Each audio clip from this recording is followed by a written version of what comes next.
자, 우리 86번가 빛광우 아니 정광우 대표님. 안녕하십니까. 아니. 네. 약간 오늘 그 고민을 되게 많이 했어요. 미리 좀 이야기를 하긴 했습니다만, 정광우 대표님 오시면 어떤 이야기를 좀 해야 될까? 근데 거의 나가서 이제 가장 많이 물어보는 질문들을 쭉 리스트업을 해보니까 다 매크로. 네, 물가, 금리, 뭐 미국의 고용지표. 제일 그게 관심 많으시니까. 다 그거 물어보더라고요. 네. 그래서 또 이걸 물어봐야 되나. 근데 또 얼마 전에 그 얘기를 하셨더라고요. 미국의 그 소비자 물가지수 CPI가 6월쯤이면 3%대로 내려갈 수 있다. 네네. 사실인가요? 그런 전망을 하신 게? 저는 뭐 그렇게 될 것 같아요. 네. 지금 6%대, 뭐 6.3 뭐 이렇게 나오는데, 네네. 그게 이제 1월 거였고, 6월 지표가 발표된 한 7월쯤 말씀하신 건가요? 아니면 5월 지표가 발표된 6월을 말씀하신 거예요? 그러니까 6월 달 거니까 이제 7월에 7월에 발표가 나오는. 되겠죠. 네. 근데 그게 3%대라면 굉장히 빠르게 물가가 안정될 거라고 보시는 거잖아요. 이게 사실은 뭐 대단한 예측이 아니고요. 네. 다른 게 아니라 베이스가 높아서 그렇습니다. 그러니까 작년도 6월 달이 가장 물가가 높았던 해이고 그래서 올해 같은 경우에 뭐 작년 수준의 전월 대비 물가 상승 폭이 지속이 된다라고 네. 이렇게 가정만 해봐도 3%대로 아마 나오게 될 것 같아요. 그래서 그보다 더 이제 작년보다 속도가 빨라져야 네. 3%대가 안 나오고 더 높아집니다. 근데 지금 물가는 뭐 제가 볼 때에는 뭐 어쨌든 가장 강한 그런 것들은 피하지 않았나, 지나지 않았나라고 생각을 해서 네. 그러면 계산을 넣어 보시면 그 정도가 나옵니다. 그러니까 작년 6월이 제가 알기로는 YOY로 전년 동월 대비로 9.1% 네, 맞습니다. 엄청난 물가 상승률이 나왔다. 그러니까 어떻게 보면 역기저 효과도 있고 네네. 물가 자체가 좀 진정되는 것도 있고 그 진정이 안 돼도 그 정도가 나오거든요, 그냥. 진정이 안 돼도 3%대가 나온다고요? 왜냐면은 이게 전년 동기 대비니까는요. 그렇죠. 네. 그러니까 이게 그러니까는 뭐랄까요? 제가 이제 물가가 저희가 이제 구분을 해야 될 게 뭐가 있냐면 네. 인플레이션이 있고 물가가 좀 이렇게 나올 거예요라고 하면 디플레이션의 생각들을 하세요. 그러니까 디플레이션이라는 거는 인플레가 마이너스가 되면 디플레잖아요. 근데 저희가 얘기하는 거는 디스인플레라는 거거든요. 네. 그러니까는 3%대로 내려온다 그러면 뭐야 물가 마이너스 돼야지 3% 내려오는 거 아니야? 그게 아니고요. 예. 물가가 계속 플러스가 나오는데 그 속도가 줄어드는 거죠. 그러니까 자동차 가고 있는데 네. 속도가 줄어들고 있는 거지 우리가 후진을 하는 건 아니다라는 그렇죠. 거죠. 근데 물가가 이 정도 속도로 이제 좀 감속이 될 거예요라고 하면 많이들 생각하시는 게 물가가 내려와 내가 지금 소비하는 건 다 가격이 높은데 그 가격이 할인이 된다고 라고 생각을 하시면 사실은 이게 이제 다른 이야기를 우리가 아니죠. 하고 있는 것이죠. 뭐 그러니까 3%대라고 하면은 9에서 마치 6%가 내려와야 된다라고 생각을 하시거든요. 그러니까 그건 아니죠. 근데 그건 아니다라는 거죠. 자, 근데 디스인플레이션 3%도 물론 이제 어떻게 보면은 지금까지 우리가 학습했던 숫자들에 비해서는 굉장히 낮아 보이기는 한데 그래도 연준의 물가 목표치 2%보다는 또 높은 거고. 네. 그거면은 근데 이제 우리가 베이스로 생각했던 것보다 굉장히 낮아 보이는 효과인데 그러면 그 지점까지 간다면 증시가 갈 수 있는 루트라든지 시장의 반응이라든지 그걸 또 미리 한번 생각해 보자면은 어떻게 될까요? 근데 실은 이제 그렇게 되고 나면은 또 하반기에는 이게 재차 상승할 위험이 있어요. 재차 상승. 왜냐하면은 이제 그 기저가 많이 효과가 사라지게 되면서 네. 그러면서 이게 다시 올라가게 되는 그런 부분도 있을 겁니다. 그러니까는 제가 이야기 드리고 싶은 거는 이제 물가에 구성하는 요소들이 우리가 봤었을 때는 수요가 자극한 것도 있을 것이며 네. 그다음에 공급이 자극한 것도 있을 것이고 그다음에 우리가 기대치만으로도 또 그렇죠. 너무 기대 인플레가 발생한 것도 있을 텐데 지금으로부터 6월까지 저는 늘 이제 말씀드리는 게 그거거든요. 제가 그 이후에 대해 가지고서 벌써 알 수 있느냐라고 하면 저는 그런 능력이 전혀 없습니다. 저는 그 정도 예상할 수 있을 만한 역량이 안 돼요. 네. 근데 그때까지 어떤 식으로 그 물가가 우리가 내려가는 이제 경로를 우리가 밟아가는지를 보면서 그러면서 하나하나 맞춰 나가는 거죠, 생각을요. 그 뒤에 어떤 식으로 물가가 정말로 흘러갈까 이런 것들을 그때 이제 하나하나 보면서 생각하지 지금부터 제가 이건 이렇게 완전 될 거고 저건 저렇게 될 거고는 사실 저는 못합니다. 예. 근데 그러니까 뭐 당연히 이제 디플레이션은 먼 나라 이야기고 먼 시기의 이야기일 테고 디스인플레이션 정도가 이제 현실화가 된다면 그래도 그거는 투자 환경에는 좀 우호적으로 볼 수가 있겠죠. 이제 기준을 말씀을 드리자면은 지금 연준의 경우에 결국에 우리가 그래서 정책이 어떻게 될 거냐라는 걸 네. 알고 싶은 거잖아요. 그렇죠. 그렇게 했었을 때에 지금 가장 아주 이 명확하게 나와 있는 거는 어떤 거냐면 근원 PCE 물가 네. 지수 대비해서 아마 기준금리가 1.5에서 6% 정도 높은 수준으로 제가 볼 때는 정책금리가 갈 것 같아요. 네. 그러면은 근원 PCE 물가가 어떻게 흘러가느냐 네. 를 보시는 것이 아주 나중에는 키워드 이제 핵심이 될 거다라고 생각을 하고 현재로서는 작년 12월 말 기준으로 연준에서 예상을 하는 거는 이게 올해 말에 3.5%거든요. 네. 근원 PCE 물가가요. 그러면 이제 5%가 조금 넘는 네. 최종 금리가 설정이 되겠죠. 네. 근데 지금 최근에 2월 달 FOMC 회의를 하고 이제 연준 위원들은 아니요. 거기에 있는 이제 그 스텝들이 예상한 거는 일단 3% 초반으로 네. 약간 낮췄어요. 그렇게 되면은 4% 후반대로 이제 나올 수가 있는 거죠. 그러니까 그들도 이 조정치를 미래를 계속해서 이제 현실에 따라 가지고서 자꾸 조정을 해 나갑니다. 근데 일단은 3%대 정도로 보고 있구나. 근데 그것이 좀 내려가는 속도가 빠르다 그러면 연준의 긴축도 이제 그런 제약적인 레벨도 좀 이제 뭐 더 제약적으로 될 수도 있고요. 아니면 그걸 좀 완화적으로 풀 수도 있고 그럴 것 같습니다. 자, 기준은 근원 PC이다 보시면 좋을 것 같습니다.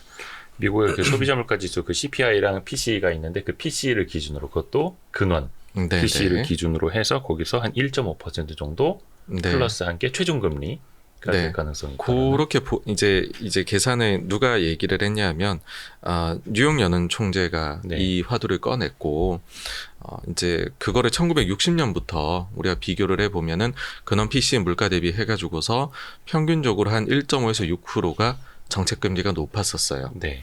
그러니까는 그 정도면은 인플레이션을 잡을 수 있을 만한 제약적인 금리 수준이다라고 우리가 되돌아 유추해 볼 수 있다라는 것이고요.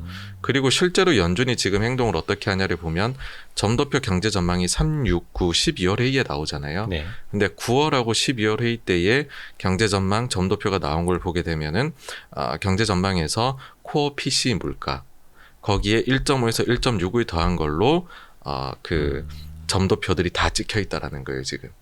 그러니까는 그것이 되돌아서 내부적으로 이렇게 보니까. 서로 공유된 그런 부분이지 않을까라고 생각을 하는 것이죠. 아하, 좋습니다. 요건 이제 항상 그 시간이 갈 때마다 우리가 좀 체크를 해볼 필요성이 있을 테고요. 약간 이제 그 이야기들 이제 많이 하시는 분들 많아요. 우리가 원체 2022년 매크로에 너무 이제 크게 대여서 화들짝 많이 놀랐고. 근데 과연 2023년도 과거 1, 2년만큼 매크로를 많이 신경을 써야 할까에 대한 대답은 좀 어떻게 하실 수 있을까요? 이제 다들 매크로를 워낙에나 막 전문가가 되셔가지고서 그런 상황이 되면 보통 이제는 내려오더라고요. 네, 중요도는 내려올 것이다 라고 생각을 하고요. 다만 그래도 계속해서 괴롭히겠죠. 네. 갑자기 막 1, 0은 아니니까 그렇죠. 네, 한 뭐 0.9, 0.8 이렇게 쭉쭉쭉쭉 매크로에 대한 중요도가 내려가게 되지 않을까라고 생각을 합니다. 중요도는 내려올 수밖에 없고. 네. 개인적으로는 그러면 실제 이제 실전 투자를 하고 계시니까 투자를 하실 때는 당연히 매크로 이제 참고하시고 열심히 이제 분석하시는 걸로는 알고 있는데 그거랑 좀 많이 연동을 해서 주식 비중도 이렇게 조절을 하시고 하세요? 그러니까 저는 사실은 좀 심플한 편이에요. 예. 그러니까는 이제 제가 왜 매크로라는 거를 보느냐라고 네. 했었을 때에는 이제 모두가 원하는 것은 큰 하락은 피하고 싶은 거잖아요. 네, 네, 그래서 하락을 우리가 한 3가지 정도로 나눠볼 수 있다라는 것이고 네. 나눠보게 되면 뭐 5에서 10% 이거는 하락은 언제든 나올 수 있는 건데 예. 맞출 수 있느냐라고 하면 물론 맞추시는 분들도 계시겠죠. 분석의 틀에 따라서는. 근데 저는 그런 능력은 없고요. 네. 20% 내외 정도는 정말 아픈 하락인데 그게 판을 깨지는 않거든요. 네. 그러니까 추세를 바꾸지는 않는다라는 거죠. 20%짜리는. 네. 그러면 20%짜리도 제가 맞출 수 있다면 참 좋겠지만 그것도 어려울 것 같아요. 근데 30% 이상의 막 엄청나게 큰 시대 변화가 나타나는 거는 최대한 한번 그래도 이거는 맞춰보자라는 거고 그 부분을 제가 이제 보기 위해 가지고서 사실은 그러면은 연준을 공부를 하는 것이 일을 이제 공부를 할 때에 분석을 해볼 때 도움이 되더라라고 해서 제가 연준을 많이 보는 것이고요. 그래서 2021년도 이제 뭐 가을 겨울부터 해가지고서 지금부터는 이건 진짜 역금융에 들어갈 수 있고 과거로 보면은 이거는 좀 30% 하락이 나올지도 모르니 조심해야 되겠다였었고 사실 그 이후에는 지금 뭐 30%씩 빠지면 사실 충분히 빠진 거거든요, 주식이요. 네. 그러고 나가지고서는 이제 매크로에 대해서는 너무너무 지금 관심들이 많으시니 네. 저도 사실은 말씀을 드리는 것이지 사실 주식하는 데 있어가지고서 제가 뭐 나온 회사도 그렇고 저는 바텀업인데 저에게 이 매크로나 중앙은행을 본다는 거는 방금 말씀드린 그 정도의 용도이거든요. 그러니까 그 이외의 상황에서는 그냥 기업을 보고 있다 이렇게 보시면 될 것 같아요. 그러니까 마이너스 1, 20% 지수가 흔들리는 건 언제든지 일어날 수 있는 일이고 다만 네. 30% 이상 빠지는 거는 조금 피할 수 있으면 피해보자라는 측면으로 매크로를 보는 건데 다만 앞으로는 그럴 가능성은 매우 희박해 보인다. 물론 이제 어떤 블랙스완이 올지는 아무도 모르는 거지만. 뭐 그건 희박해 보인다고 말씀을 드린 건 아닌데. 아 그래요? 네, 제가 알 너무 수는 없는 결론을 거죠 내보내면. 정확히. 네. 근데 지금으로 봐가지고서는 일단은 좀 그래도 희망이 더 많은 것 같다. 희망이 더 그렇게 많아 생각을 보인다. 합니다. 예. 그러면은 이런 질문을 드려볼까요? 요즘에 혹시 어떤 주식 좋아하고 계세요? 근데 제가 이제는 그런 눈여겨보는. 거에 대해서는 전혀 말씀을 안 드리기로 생각했기 때문에. 아니 왜냐면은 예, 미리 예. 이제 좀 사담을 나눴습니다만 외부적으로 이제 언급되는 종목은 본인이 가급적 보유를 안 하시려고 또 하다 보니까. 네. 예. 근데 전체적으로 저는 이제 그런 생각을 해요. 이게 잘못하면 네. 마치 이게 무슨 뭐 리딩방도 아니고 아, 뭐 주식을 추천하는 것도 아니고 제가 그런 건데 막 이게 잘못된 소문이 엄청나게 퍼져나갈 수도 있을 것 같고 그거에 나는 따라 했는데 왜 그러냐 이렇게 생각이 드실 수도 있을 것 같아요. 그래서 그런 쪽으로 생각을 했을 때는 저는 그냥 경제 주식 관련해 가지고서 재밌는 얘기를 드리는 거지 제가 무슨 이거를 뭐 하는 그런 거는 절대 아니니까는요. 그 엔터주 되게 좋아하신 걸로 많이들 알려져 있었는데 엔터주는 지금 약간 뭐라 해야 되나 뭐 행동주의와 경영권 분쟁 이런 게 좀 같이 번지면서 이게 혹시나 오버밸류 영역으로 가는 거는 아닐까 과열되어 있지는 않은가라는 뭐라 그래야 될까 걱정과 우려 혹은 시기와 질투 약간 이런 게 좀 교차하는 것 같거든요 사람들 사이에서 저도 그렇고 혹시 지금 그 관전평 같은 거를 좀 말씀해 주실 수 있을까요? 엔터주에 대해서.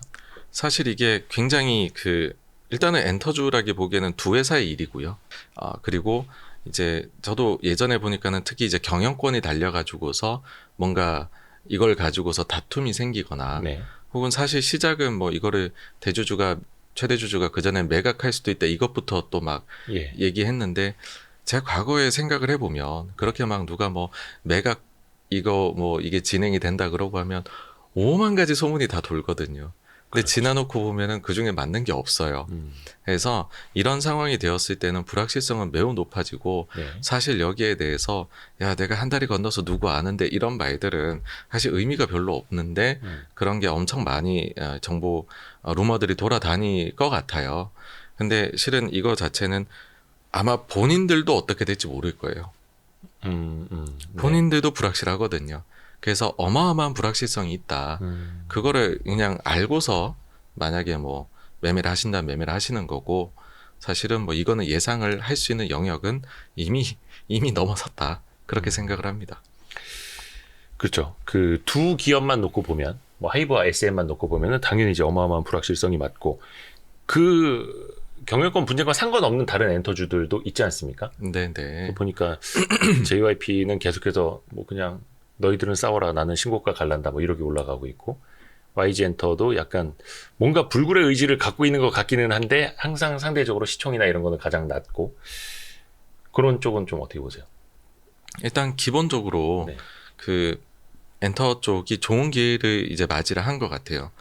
코로나 당시에 네. 굉장히 이 온라인 쪽에서 성장을 많이 했었잖아요. 뭐 네, 네, 유튜브나 SNS나 그래서 일각에서는 이게 이제 그냥 반사수혜였을 뿐이다.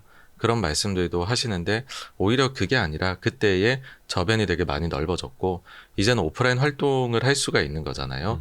그렇게 되면은 그게 융합이 돼가지고서 더 이제 뻗어나갈 수 있는 지금 뭐 사실 어디에 어느 소속사의 어떤 가수 이제 아이돌이라고 특정할 수 없을 정도로 다들 이제는 공연을 하는데 네. 그 공연 규모가 우리가 생각했던 것보다 크고 네. 다 또 이제 매진이 돼서 앵콜 공연을 추가로 잡아야 되고 그런 것들이 실제로 이제 일어나고 있거든요. 그러니까 그런 것들을 보면서 아 정말로 그 사이에 코로나 사이에 이게 체력이 한 단계 더 올라갔구나라는 거를 이번에 지금부터 이제 느끼고 계시는 것 같아요.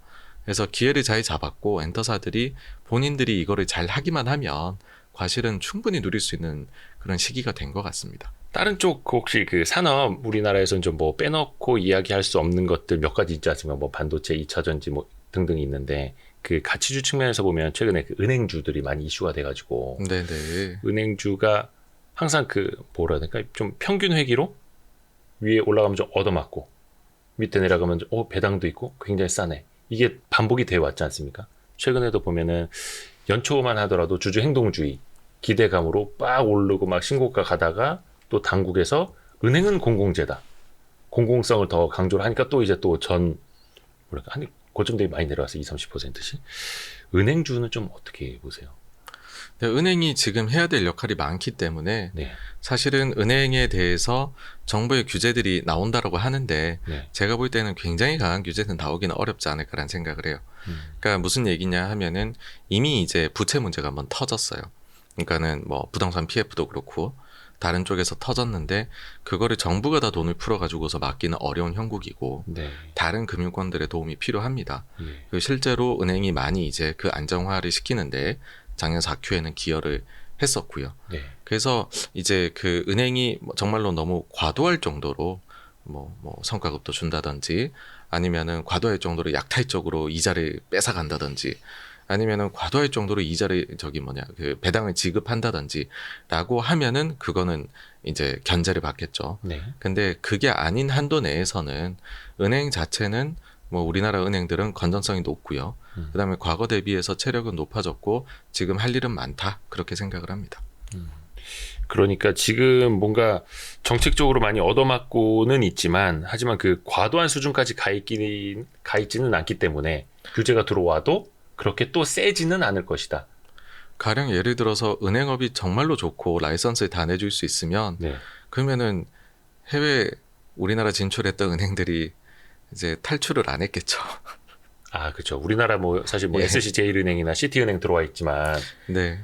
그분들도 힘들어 하거든요. 그래서 막 한국 사업 네. 축소하고 있고. 그러니까 다른데 새롭게 들어오라고 했었을 때, 그러니까 뭐 비슷한 예로 그런 것도 있어요. 뭐 재보험사, 제2제보를 항상 만들겠다라고 해가지고 하지만 네. 제2제보가 만들어지기는 정말 어려운 환경이거든요. 그렇죠. 근데 항상 제2제보는 만들겠다고들 금융당국은 말씀을 하시죠. 네. 마치 제4 이동통신 이런 이야기처럼. 네네. 그래서 더 많이 나오는 이야기가 그거 같아요. 그래서 결국은 이제 금융으로 네네. 나아가야 된다. 그러니까 앉은 자리에서 제조업 이런 거는 이제 빼앗길 수밖에 없는 환경이 되어가고 있으니 금융 쪽으로는 우리가 요거를 이겨내야 되는. 그래서 아무래도 이제 많이 직접 투자하시는 분들은 그걸로 이제 해칭을 하셔야 되는 걸 테고. K금융 이런 이야기를 얼마 전에 저희 출연하신 그 또 존리 대표님이 네. 어떻게 항상 이제 주장하시는 건데 그걸로도 좀 대안이 될까요? 어떻게 보세요? 네, 금융이 사실 글로벌화되기는 어렵습니다. 왜냐하면은 다른 나라들도 금융에 있어가지고서는 이제 자국만의 그런 규제가 굉장히 많거든요. 그래서 보통 저희가 각국마다 금융사들을 쭉 합산해가지고서 시가총액에서 금융사가 차지하는 비중을 보면 네. 국가별로 거의 비슷비슷해요.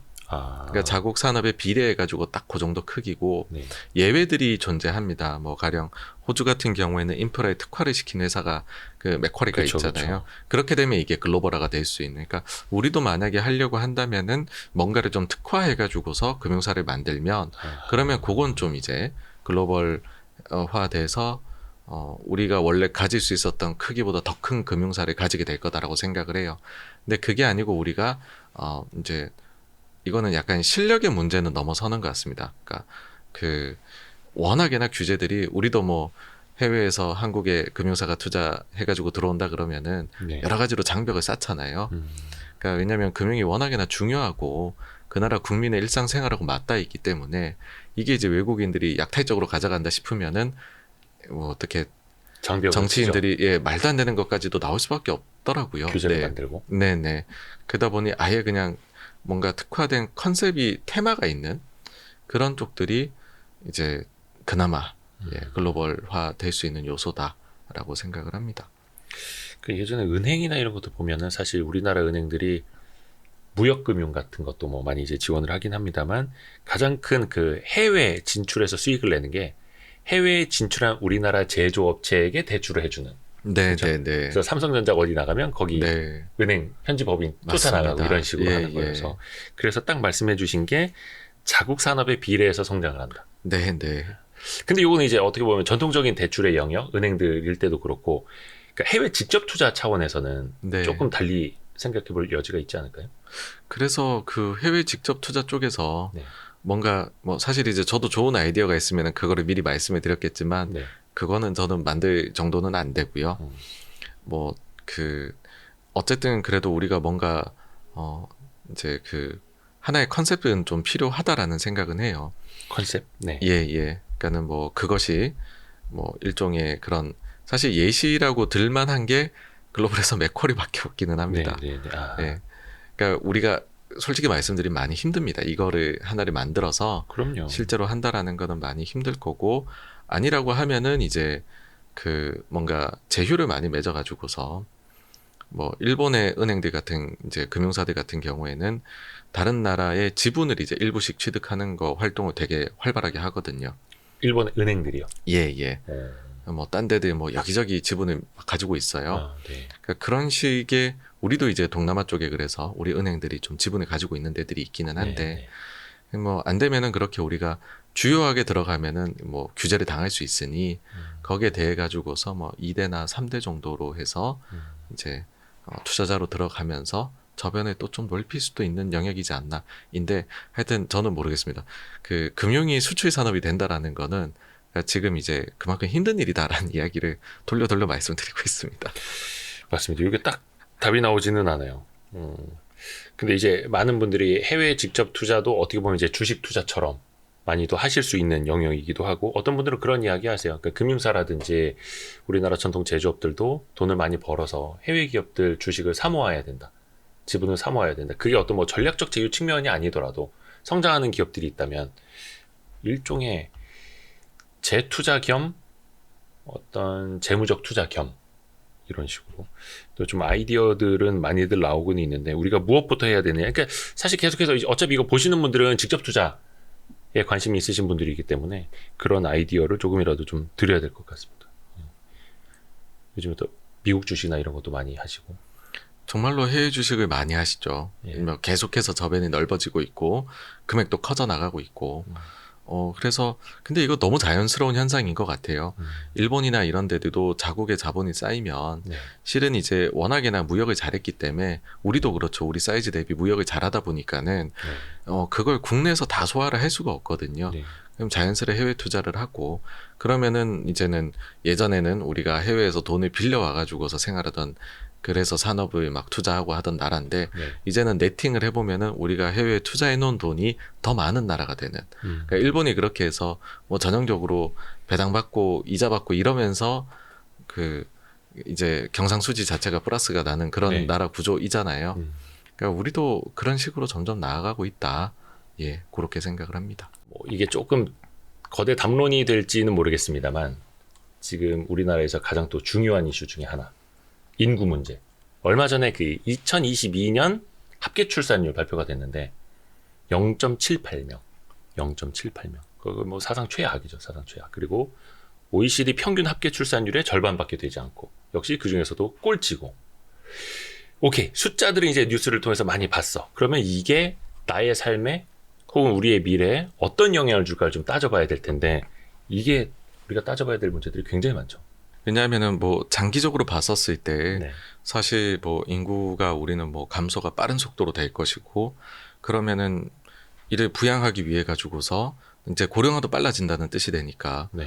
그러면은 뭐 지금 정부 지출이나 여러 가지들 엮여 가지고서 아주 초저성장 그리고 그게 이제 뭐 일본보다도 더 심해지게 되면 우리가 일본만 해도 문제가 많다라고도 얘기를 했었는데, 네. 근데 그보다도 우리가 더 안 좋아질 수도 있는 거잖아요. 그러니까 우리의 아주 당면한 미래다 보니까는 이게 되게 관심들이 이제 뭐 많으시고 걱정을 정말 많이 하시는 것 같아요. 어떤 문제들부터 나타내야 될까요? 일단은 이 생산 가능 인구도 2017년인가? 예. 피크로 이미 정점을 찍고 감소하고 있다라는 통계들도 나오기 시작을 했고, 어떤 문제들부터 우리가 좀 생각을 해봐야 될지.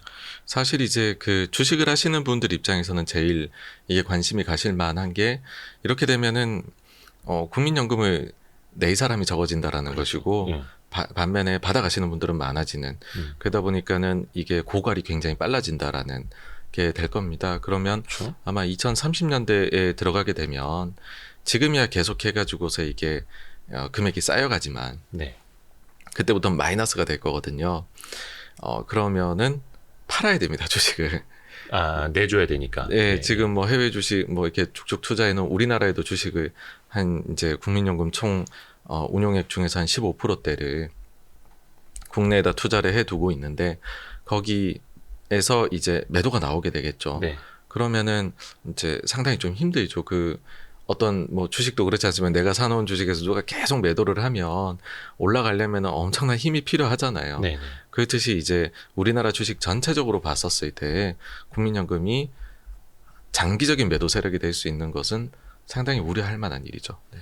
장기적인 매도 세력이 될 수도 있다. 고갈까지 매도할 거잖아요. 그렇죠. 왜냐하면 내는 사람은 적어지고 받아야 될 예. 사람들은 많아지면 당연히 이제 자산을 팔아서 연금을 줘야 하는 건 너무나 자명한 사실인데, 아직 체감은 사실은 안 돼요. 그렇죠? 걱정들을 많이 아직까지는 하는. 쌓여가고 있으니까 더 계속 사는 것만 나타나다 보니 그런 것 같고요. 일본 같은 경우에가 이제 그런 것 때문에 우리보다 먼저 일들을 다 겪었으니까, 일본이 그래서 예전에 가보게 되면 일본의 기업들을 미팅을 하면은 일본의 그런 연금성 자금들에 대해서 네. 기업들이 크게 관심이 없어요. 어. 왜냐하면은 거기는 이제 돈이 빠져나간다라고 생각을 하다 보니 네. 주가가 오르기 위해서는 일본은 또 이제 개인 투자자 비중도 그렇게 높지가 않거든요. 네. 그러니까는 주가가 오르고 내림이 되게 분명한 게, 외국인이 선택하는 기업은 주가가 오를 수 있고 그렇지 않으면 주가가 재미가 없다라고 생각을 하는 기업들이 꽤 있었어요. 그러니까 주가에 관심이 있는 일본의 상장사들의 경우에는 그런 생각하는 데들이 꽤 있었거든요. 그러다 보니까는 그때 뭐 제가 그때는 이제 회사 다닐 때에 아직 일본 펀드가 안 나왔는데도 네. 미팅을 하고 싶다라고 하면은 미팅이 되게 매칭이 잘 됐었어요. 그러니까 그 정도로 외국인 투자자한테 관심이 많았었던 게 되게 인상적이었는데, 나중에 우리도 그렇게 되겠죠. 이제 우리도 그러면 누가 사줄래? 라고 하면은 외국인이 그나마 힘이 있지 않아? 하면 외국인이 좋아할 만한 주식을 사자. 아. 예, 보자, 이런 식으로 외국인의 입맛에 맞춰줄 수 있도록 회사 뭐 이제 정책이나 이런 것들을 주식 쪽에서나 하자. 그렇게 하는 데들이 이제 날 수 있다고 생각합니다. 그 사실 뭐 3대 수급 주체 개인, 외국인, 기관 중에서 사실 기관 쪽으로는 또 돈이 들어와야 기관이 살 수 있는 거고, 네, 그 중에 하나가 또 맞습니다. 국민연금이고, 예. 개인 투자자들은 뭐 보유 기간이 원래 짧고, 그러면 또 이거는 외국인만 바라보는 또 천수답장세. 그러면 또 스마트하게 투자를 하려면 결국은 외국인이 선호할 수밖에 없는 그런 주식들 위주로, 우리도 그럼 그렇게 갈 수밖에 없고. 나중에 뭐 지금처럼 이제 연금 구조가 돼버린다고 하면 예. 아마 30년대 뭐 중반 정도 돼서는 그런 식의 모습들이 이제 뭐 나타나기 시작하지 않을까 하는 생각이 듭니다. 한 10년 뒤만 되더라도. 네, 네. 그럼 그때 되면 완전히 이제 개인 투자자들이 막 몰리는 중소형주와 외국인이 선호하는 막 좀 대형주 위주로 이렇게. 일본도 그래서 보시면 개인 투자자들이 좋아하는 종목은 이제 시장 마더스라고 시장 있잖아요. 예. 거기가 이제 아주 핫하죠. 막 엄청 거긴 움직임이 커요. 이제 개인들이 치고받고 하는 시장이고요. 그 다음에 뭐 니케이에 올라와 있는 그 주요한 기업들의 경우에는 외국인 투자자가 좀 중요해지고 그렇습니다. 뭐 우리나라 사실상 코스닥도 거의 한 90% 가까이가 개인 투자자 비중이니까 그렇기는 한데, 그래서 모르겠습니다. 이게 맥이 닿는 건지는 모르겠는데, 그래서 우리나라 정부도 코리아 디스카운트 현상 해소하기 위해서 노력을 많이 하고 있고, 뭐 MSCI 선진지수 편입되기 위해서 노력을 많이 하고 있고, 외국인 투자가 더 많이 들어올 수 있게끔 뭐 외환시장 개방도 뭐 단계적으로는 아마 준비를 하고 있는 거고, 또 당연히 그렇게 그럼 또 가야 된다고 혹시 보세요? 네, 그렇지 않을 경우에는 미래가 사실 많이 어둡습니다. 왜냐하면은 우리가 MSCI가 굉장히 몰고 다닌 자금이 큰데 그 중에서 우리가 신흥국 지수에 들어가 있게 됐을 경우에는 신흥에서는 우리가 성장률이 다른 신흥국에 비해서는 떨어지거든요. 그렇죠. 그러다 보니까는 너무나 자연스럽게도 시간이 지날수록 그 신흥시장 내에서는 우리가 차지한 비중이 줄어들 수밖에 없어요. 네. 그렇게 줄어들게 된다는 거는 가령 예를 들어 뭐 MSCI 리밸런싱 날이 되면은 항상 외국인 매도가 나오는 거죠. 그게 우리가 지난 몇 년간 겪은 일이거든요. 네. 그래서 선진 지수에 들어가면 근데 거기서는 우리가 좀 그로스가 나오는 나라겠죠. 선진국 중에서는 네. 네. 그렇게 되어 버리면은 우리는 오히려 일단 선진 지수하고 이제 그 이머징하고는 일단 그 사이즈 자체도 다르고요. 추종하는 자금에. 그다음에 선진에 들어가게 돼 가지고서 우리가 거기서 조금씩 이제 만약에 쉐어가 혹시나 늘어난다라고 하게 되면은 자금이 계속 또 들어오게 될 수도 있게 되는 거죠. 그래서 사실 넘어가지 않으면 계속해서 그냥 외국인도 때 되면 매도가 나오는 이제 장기적으로 봤을 때는요. 그런 구조다라고 봅니다. 그래서 우리가 선진 지수 진입을 노리는 거는 이거는 선택이 아니고 그냥 해야 되는 거고 아니면은 그냥 계속해서 이제 지금처럼 가게 되는 거죠. 선택이 아니라 완전 필수다. 이거는 예. 생존을 위해서도. 그러니까 신흥지수 중에서는 당연히 이제 중국하고 인도 비중이 또 빠르게 커지고 있어가지고 한국에 투자할 수 있는 비중은 상대적으로 이제 네, 금액이 한정되어 있다라는 전제하에 줄어들 수밖에 없는 거고. 그러면 또 반론은 그러면 선진지수 가면은 우리나라에 자금이 좀 많이 들어오겠느냐. 뭐 이런 것도 이제 따져보기는 하는데 그런 연구 자료 결과들은 또 많이 나와 있으니까 그걸 좀 참고하시면 좋을 것 같습니다. 요게 결국은 모르겠습니다. 이게 출산율을 높이는 문제는 이게 사실 하루 이틀 안에 될 것도 아니고 정부가 전망을 한 게 그래도 요 정도 수준으로 가면은 합계 출산율이 2024년에 0.70명까지 떨어진 다음에 반등할 것이다. 근데 요거는 이제 평범한 시나리오고 약간 부정적인 시나리오로 가면은 2025년에 0.61명까지 떨어질 수 있다. 장난이 아닌 숫자 아닙니까? 야, 요 숫자들을 보고 저는, 그러니까 지금도 사실 이게 실감이 안 나는 게 예전만 하더라도 그러니까 1.3명, 1.2명, 1.1명 이럴 때도 항상 큰일 난다 하면서 지금 0.7까지 와 있는 거거든요. 근데 이거는 거의 뭐 전 국민적인 과제이기는 한데, 그러면 투자 아이디어는 어떻게 가져가야 될 거냐? 일단 한 가지는 말씀해 주셨어요. 외국인이 선호하는 주식으로 장기적으로 갈 수밖에 없다라는 것과 또 어떤 게 있을까요? 이게 사실 우리는 또 좀 특이성이 있기는 해요. 그러니까 많이들 일본을 말씀들 하시지만은 일본은 내수 시장 규모가 큰 나라거든요. 아, 네. 그래서 내수에서 독특함을 가지고 있는 기업들이 장기 성장 스토리를 가지고서 시장의 지배자가 되는 경우들이 있습니다. 근데 우리는 조금 그러기에는 그 대상이 될 수 있는 기업의 숫자는 적을 것 같아요. 우리 내수 규모 자체가 그에 비해서는 작다 보니까. 그렇죠. 그래서 뭐 좀 이제 그 염원을 담아서 생각을 해보자면 네. 결국에 이 그 성장이나 이런 데서 인구 효과 같은 것들 아닌 자본의 축적 효과를 제외를 하면 그나마 여기에서 해볼 만한 거는 이제 생산성 혁신 혁명을 할 수밖에 없거든요. 네. 그러니까는 우리가 계속 좀 신산업 발굴을 해내고 그리고 사실 2차 전지가 그런 식으로 아주 성장을 잘 해낸 거잖아요. 네. 그런 것처럼 새로운 것들이 좀 생겨나고 그게 굳이 또 뭐 우리나라에만 공장이 있는 것이 아니더라도 기업들이 어쨌든 그걸 통해 가지고서 유관돼서 어쨌든 돌고 돌아서 뭔가라도 하나 더 생길 거거든요. 그래서 새로운 것들을 좀 만들어내고 이게 아주 그린필드로 투자가 아니더라도 여력 있는 기업들은 좀 대규모 M&A를 통해서 한 번에 우리가 좀 새로운 산업에 진입을 해서 그게 저는 대기업들의 역할인 것 같아요. 대기업들이 그렇게 열어주면 또 거기에 또 납품하는 기업들도 새롭게 또 뭐 예를 들어 뭐 A라는 분야로 뭐 삼성전자 지금 100조 이상이 있잖아요. 네. 여기서 어떤 데는 100조를 주고 뭐 M&A를 이제 새로운 산업을 했다라고 하면 원래 이제 삼성하고 뭐 납품하던 관계에 있는 기업들이 또 그걸 만들어 보려고 노력을 할 거니까 그런 식으로 해서 계속 좀 새로운 산업을 우리가 파일을 키워 나가지 않으면 안 된다라고 생각을 합니다. 그러니까 그 방식도 하나가 이제 어찌 보면 이건 좀 긍정론이죠, 낙관론이죠. 근데 이런 것들을 좀 해야 되지 않을까라고 생각을 합니다.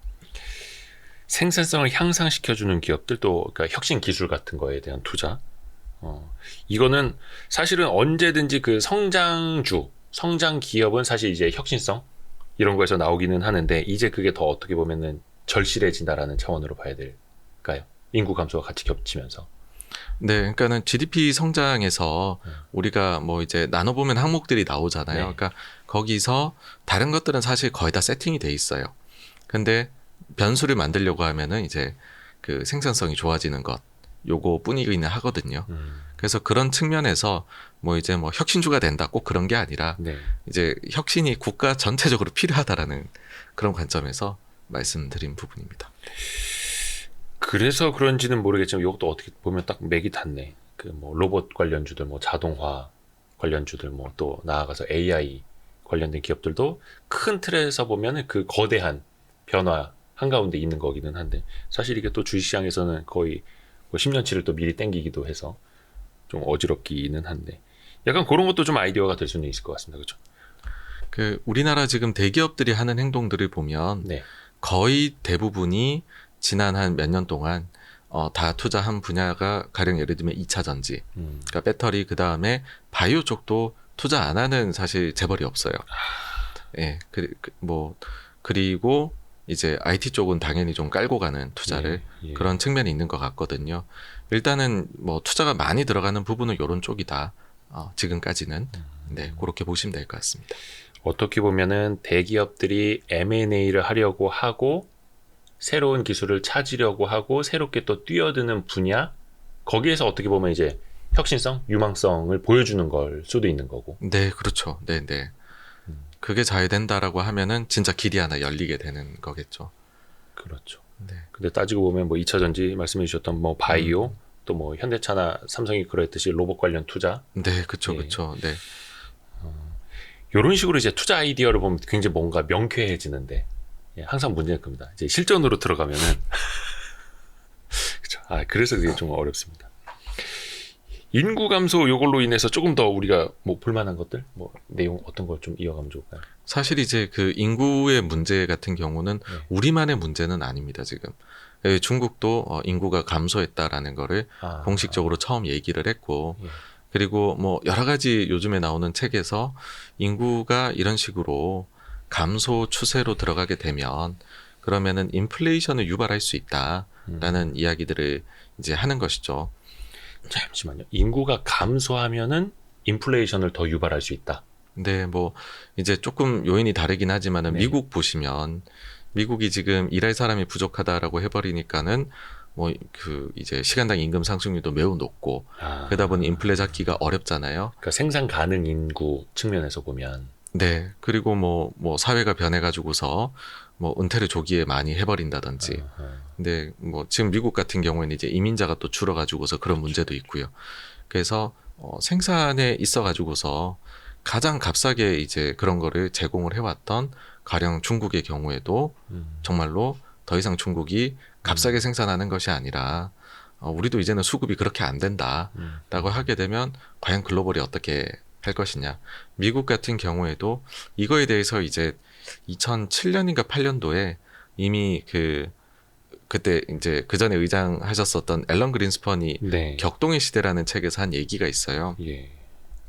미국의 베이비 부머 세대들이 은퇴를 하게 되면 이게 좀 구조적으로 인플레가 높아질 위험이 있다라고 얘기를 했었고 그게 첫째는 그런 식으로 이제 일할 사람이 없는 거죠. 네. 그냥 인건비가 올라갈 수 있다 하는 거고 또 하나는 요거 이제 금융적인 요인인데요. 예. 그런 분들이 은퇴를 하게 되면, 그러니까 은퇴한 사람이 늘어나면 그 사람들은 그러면은 나의 그 연금이나 이런 거를 이제 받아야 되잖아요. 네네네. 그럼 그 지급하는 금융사는 그 전까지는 자산을 계속 돈 받아 샀다가 예. 그때부터는 팔아서 지급을 해야 되는데 그냥 기본적으로 연금들은 채권을 많이 들고 있거든요. 네. 그러면은 채권 매도가 나오지 않겠느냐. 그러면 시중금리가 채권에서 올라갈 가능성이 있지 않겠느냐. 네. 이런 이제 우려도 거기에 나와 있거든요. 이제 그런 뭐 부분들이 만약에 겹친다라고 하면 우리가 생각했던 것보다 이제 경험했던 것보다 인플레가 한 단계 올라가 버리는 일이 벌어지게 되는 것이죠. 예. 그러니까 기존에는 우리가 그 아주 오랫동안 그러니까 실질적인 디플레이션은 아닙니다만 디플레이션 요인이 커지는 시대를 살아왔지 않습니까? 예를 들어서 뭐 자유무역이라든지 네네. 인터넷을 통한 가격 비교, 빠른 배송, 또 뭐 자동화 뭐 이런 것도 있었고, 그리고 말씀하신 뭐 중국의 값싼 노동력으로 인해서 수급이 또 원활하게 됐던 것들. 근데 생각해보면 그 하나하나가 이제는 너무나 당연해졌고, 또 반대로 자유무역과 인구 문제 측면에서는 그 이제 뒤로 완전 반대로 돌아가고 있고, 그래서 네, 네. 장기적으로 보면은 인플레이션 시대로 갈 수밖에 없다. 약간 이런. 지금 그래서 장기 인플레를 자극하는 요인이 예. 자꾸 나오고 있습니다, 사실. 네. 그러니까 저도 뭐 이제 단기적으로 봐서는 이게 인플레가 너무 높았기 때문에 당연히 그러면 어느 정도 안정화가 될 것이다라는 생각 뭐 누구나 하시는 거잖아요. 네. 그런데 우리가 진짜 초장기적으로 봤었을 때에는 사회 변화 지금 되어가는 것들이 일단 인플레를 좀 유발할 만한 요인들이 자꾸 하나씩 나타난다. 이고 추가적으로 또 여기에 더해서 말씀드리자면 최근에 이런 IRA 법안도 그렇고 미국의 네. 그런 그 공급망을 뒤흔들면서 그런 부분들도 뭐 말씀해 주신 자유무역이 좀 흔들리는 그러면 이게 인플레를 더 초과로 유발할 수 있는 요인이거든요. 네. 근데 유럽에서도 또 IRA 비슷한 거 하겠다라고 이미 얘기를 또 했지 않습니까? CRMA든가요? 네. 예. 그래서 그쪽도 기준이 나와가지고서 막 공장들이 가야 되는 거면 그럼 이거는 좀 문제가 사실은 이제 장기적으로는 축적이 돼버리게 되겠죠. 그리고 이것이 어디까지 연결이 되냐 하면은요, 가령 예를 들면 그런 일이 발생했을 때 그러면 한국 기업들은 안 좋으냐? 아니요. 한국 기업들은 영향이 없어요. 사실 그중에 이제- 한국에서 만들어 파나 미국에서 만들어 그쵸. 파나 근데 경쟁력 있는 기업들, 뭐 유럽이나 미국에 공장을 지어서 현지에서 통할 수 네. 있는 기업들까지는 근데 한국은 문제가 되죠. 일자리가 없어질 테니까. 국가적으로. 예. 공장이 다 떠나버리고 아무도 투자를 안 하는 미국에 해야 되고 유럽에 해야 되니 그렇죠. 예. 그러니까 그래서 그러면 한국이란 나라의 장기적으로 무역 수지가 적자가 구조화가 돼 버릴 위험도 존재를 하거든요. 그렇죠. 그렇게 되었을 경우에는 근데 이게 또요. 이 세계가 다 연결이 돼 있습니다. 경제가. 네. 만약 그런 일이 발생을 한다라고 하면 우리뿐만 아니라 다른 제조 강국들, 일본도 그럴 거고 중국도 그럴 것이고 뭐 독일 같은 나라도 네. 그런 문제를 똑같이 겪게 될 거잖아요. 네. 다 뭐 미국에 지어라 어디 지어라 해버리면 그러면은 이 나라들은 원래는 무역에서 돈을 많이 벌어서 그 남는 돈으로 미국의 국채를 샀거든요. 외환 그쵸. 보유고가 예. 늘어나니까. 근데 그걸 이제 못 사게 될 것이다라는 거죠. 음. 그렇게 되어버리면 미국 국채는 누가 사줄 거냐 미래 장기적으로는 시중금리가 생각보다 더 오를 수 있다라는 논리가 이제 장기적으로는 이런 데서 나오는 거거든요. 지금 이제 여러 가지 이런 IRA나 이런 거에서 네. 이제 네. 네. 발단이 되는 건데 그래서 그런 생각이 듭니다. 여기까지 말씀을 드리면 엄청 막 디스토피아예요.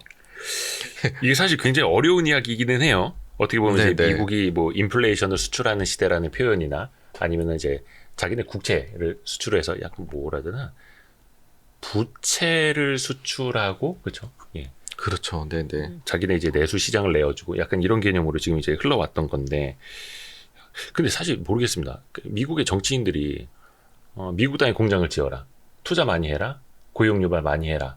까지는 우리가 단편적으로 다 보이는데 네. 과연 나중에 미국채는 누가 사줄 것인가까지 염두에 두고 정책을 그래서 어디 막 책에 나오는 것처럼 그렇죠. 이게 말씀드린 대로 이게 사실 이제 막 아주 끝까지 다 모든 거를 결과를 예상하고 짜고 있는 건 아닌 것 같아요. 네. 그러니까 본인들도 알 수 없는 부분인 것 같아요. 네. 근데 어쨌든 지금 이런 식으로 흘러가게 되었을 경우에는 이런 역효과들이 본인들도 맞이할 수 있는 역효과들이 이제 눈에 보인다라는 거죠. 연구를 해봤었을 때에는. 그래서 지금 이제 말하고 있는 그런 방향으로 저는 왠지 고지고대로 가지 못할 것 같다는 생각이 들어요. 그러니까 계속해서 그러면 좋은 건 다 우리 쪽에 짓고 너네는 쪽장이만 가져가고 돈은 우리 쪽에 모이고 하면 이게 가져올 또 역효과는 분명히 있을 텐데 말씀드린 그런 부분들이요. 그러면은 과연 정말로 다 진행할 수 있을까? 어느 순간에는 이게 문제로 확 불거져 가지고서 다시 우리 이건 좀 과했던 것 같아 할 수도 있을 것 같고 그 다음에 또 조금 다른 얘기로 가가지고서는 가령 아까 전에 뭐 좀 일할 사람이 줄어들면은 인플레가 오지 않겠느냐인데 근데 만약에 우리가 요즘 많이들 얘기하는 AI나 로봇 쪽이 엄청나게 발전을 빠르게 해서 네. 사실은 인구의 감소나 이런 것보다도 그들의 이 생산성의 향상이 훨씬 빠르게 일어나 버리면 오히려 그쪽에선 디플레적인 게 오는 게 아니냐.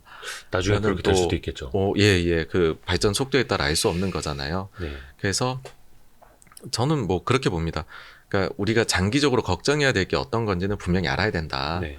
근데 이 기본적으로는 좀 인간 그 자체에 대해 가지고서 우리가 많은 실수를 하지만은 또 혁신을 문제를 이겨내오면서 지금까지 문명이 발전을 해왔잖아요. 그렇죠. 그러니까는 그거를 아주 비판적으로 보기는 하되 또 해결을 해 나갈 수도 있다라는 생각으로 왜 주식은 좀 낙하론자들이 살아남는다는 얘기를 하잖아요. 네. 그래서 그런 쪽의 시각으로 이제 오늘 말씀드린 주제를 좀 보시면 어떨까 싶습니다. 이게 되게 고민이 되는 주제입니다. 우리가 뭔가 뭐 담론을 하나 던지는 것 같지만 당면한 가장 큰 문제이기도 하고.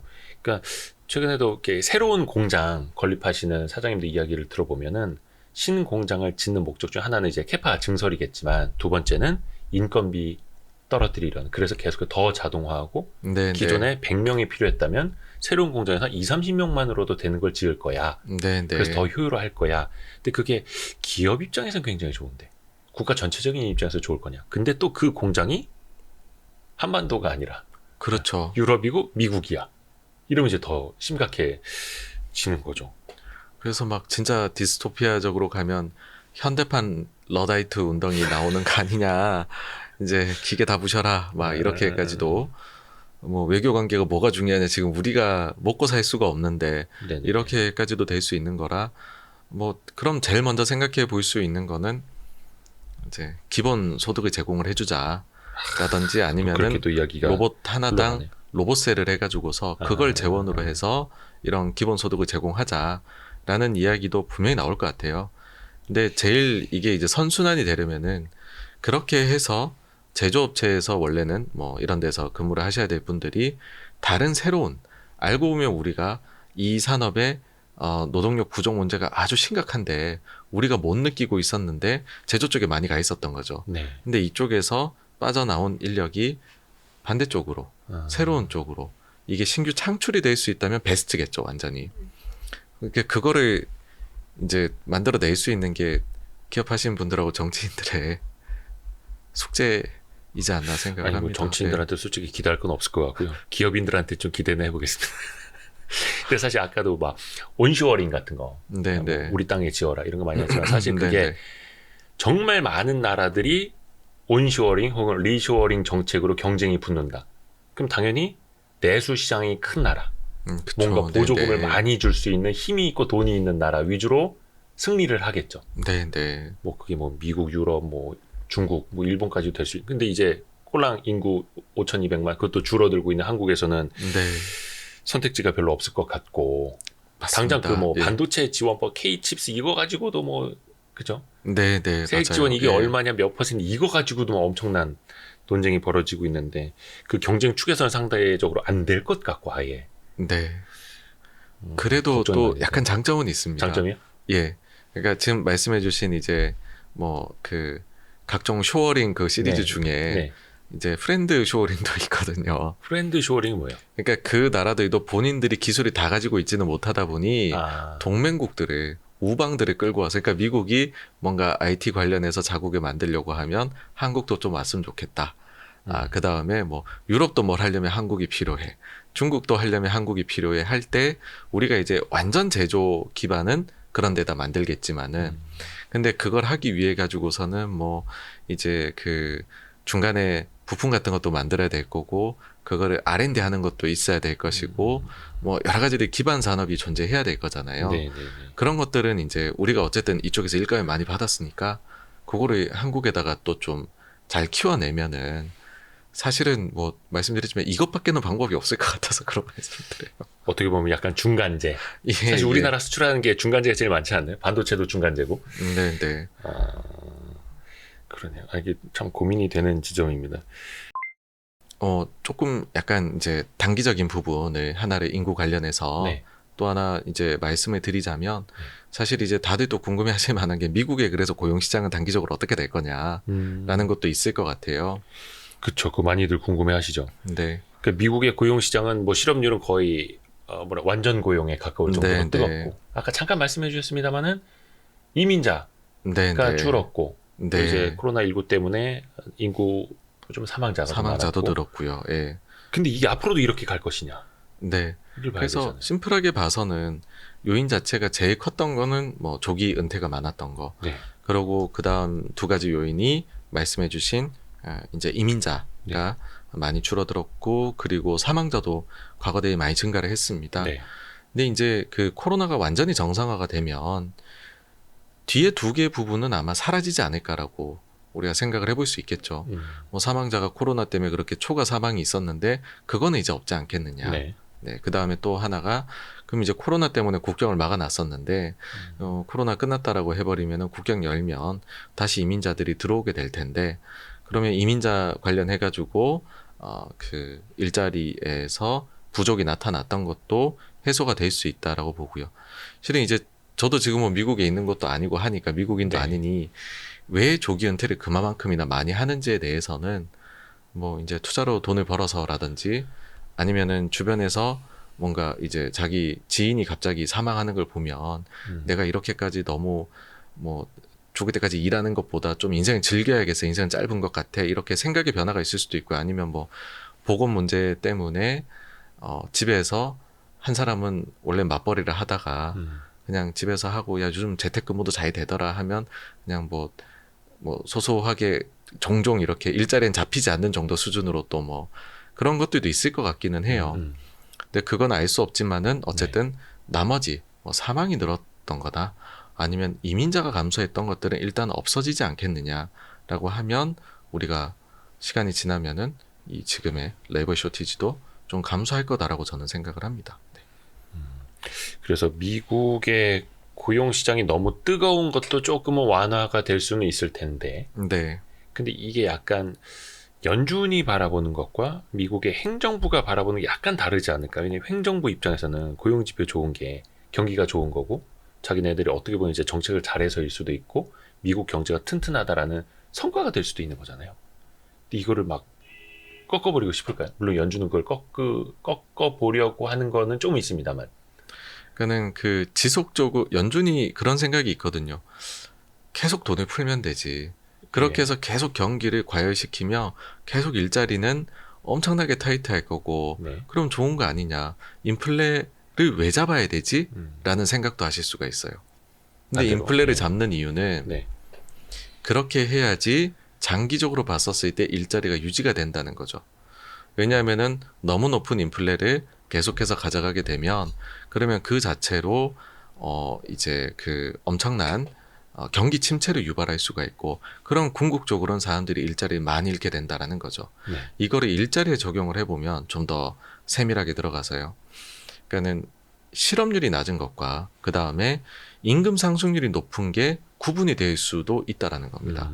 이제 그러니까는 그 일자리는 계속해서 좀 유지되고 사람들이 그래서 그 실업이 잘 안 발생했으면 좋겠다. 이건 당연하죠. 누구나 네. 원하겠죠.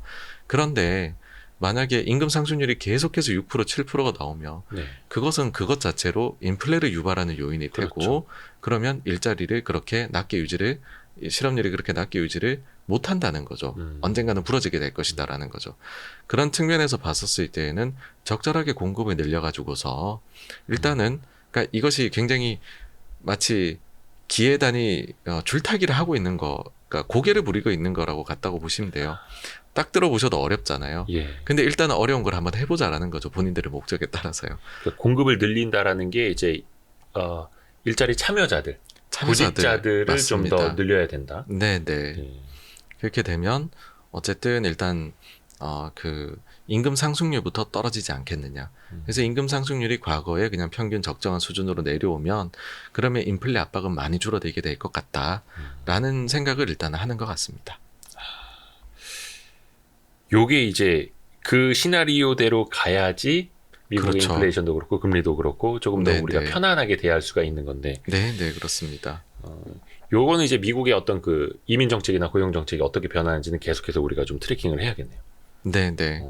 그랬을 때에 지금 원래 트럼프 때 그 코로나가 터지고 2020년 3월에 뭐 보건 긴급 조치인가 뭐 그런 거를 발동한 적이 있어요. 네. 거기에 하부 항목이 뭐가 있냐면은 국경을 폐쇄하는 거거든요. 네. 근데 이번에 그 보건 긴급 조치를 5월 11일인가에 해제하기로 바이든 대통령이 결정을 내렸습니다. 2023년 5월에. 네, 네, 네. 네. 그래서 이제 한 3달 정도 있으면은 음. 그게 해제가 되는데 그랬을 경우에 국경도 그럼 열어야 되는 것 아니냐라고 할 수 있는 거고 그 이민이 증가할 수 있는 것이겠죠. 다만 이 부분을 따로 이민 관련해서만 떼놓고서 연방 대법원으로 한번 가져간 적이 있어요. 네. 민주당 쪽에서 네. 미국에요. 근데 이제 졌어요 그때. 음. 그래서 이거가 이런 식으로 지금 유권 해석이 되어도 되는 건지 아닌지에 대해서는 미국 내에서도 아직까지는 결론이 안 난 것 같더라고요. 근데 만약에 뭐 그러면은 더 상위 조치인 뭐 보건 긴급 조치가 사라진다라고 하면 그 밑에 것도 다 사라지는 게 맞지 않느냐라고 하게 되면 실은 이제 이민이 그때부터는 들어올 수 있는 환경이 갖춰지게는 됩니다. 그러면은 그걸로 인한 약간 뭔가 고용 지표의 변화는 조금 더 시차를 두고 봐야 될 필요는 있겠네요. 그럴 때 이제 투자자들은 빨리 알고 싶잖아요. 그죠? 그 영향이 네, 어떨지. 네, 네. 그러면은 이제 국경 지역부터 주별로 다 뜯어보게 되겠죠. 한 주 한 주 나오는 데이터를 이제 보면서 아, 네. 이민자가 그러면 많이 결국 들어온다. 이것이 전체적으로 50개 주로 하게 되면 어떻게 될까 이런 식으로 아마 역산을 하면서 들어가지 않을까 싶습니다. 일단은 그 이민자가 얼마나 들어오는지부터. 네, 물론 이제 네. 이민자가 들어오는 건 당연히 일하려고 돈 벌려고 들어오는 네. 목적이 가장 클 테니까. 그러니까 그 조치가 내려진 이후로 그 조치로만 되돌아간 사람이 250만 명이라 그러더라고요. 그러니까 본국으로 예, 돌아갔던 예. 사람들이. 네, 네. 트럼프가 내린 그 조치 이후로 예. 2020년 3월 이후로 돌려보낸 사람이 250만 명 정도. 그 잠재적으로도 그 사람들이 다시 미국 땅으로 되돌아올 수 있다라고 볼 수도 있는 거고. 노동력이 될 수 있는 그런 부분이죠. 네. 물론 시차는 걸리겠습니다만 그런 지표들이 또 이제 간파가 된다 하면은 또 자본시장은 먼저 움직일 수 있는 거고. 네, 네. 참 재밌습니다. 그래서 올해 조금 하반기로 갈수록 모르겠습니다. 이게 물가와 고용 지표에 대한 질문이 그때는 또 어떻게 될지 몰라서 또 똑같은 질문들을 반복하고 있을지 그때는 뭔가 새로운 질문을 해야 되는 상황이 될지는 모르겠습니다만 계속해서 우리 정광우 86번가 정광우 대표님에게 조언을 좀 구해보도록 하겠습니다. 아유, 아유, 고생하셨습니다. 감사합니다. 고생하셨습니다. 네, 감사합니다.